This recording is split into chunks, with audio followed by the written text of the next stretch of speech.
So today what we're going to be talking about is hand paddles. The pros, the cons, and how you put them on. So let's start with how you put them on.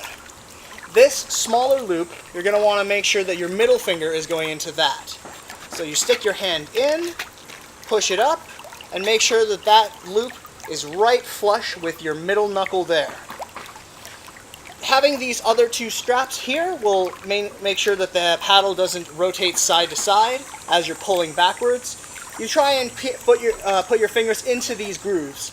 Now, if your paddles are flat, don't worry. That doesn't mean that they're broken or anything. It just means that they're more aligned for freestyle than they are for other strokes. If your paddles are curved, like the ones I have on here, now these paddles are more for IM, individual medley, or the training of other strokes individually.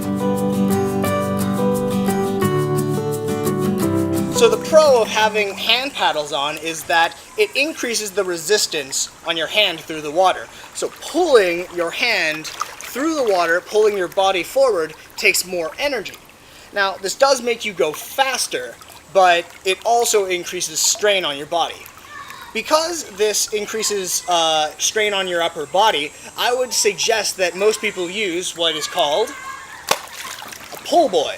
Now, a pull buoy you take and you put between your legs, heavy side down. When you put this between your legs, it keeps your bottom end floating, so you don't need to be kicking. That makes it more of a concentrated upper body workout, and it helps you focus on both your stroke and training your upper body strength.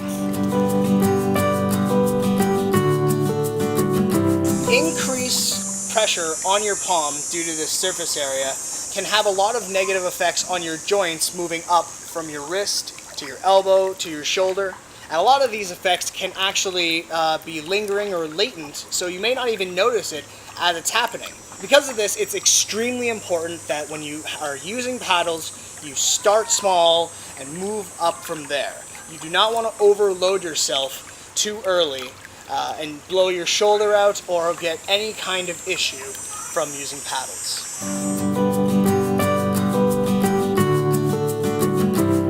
Now, let's take a look at how to swim with these paddles.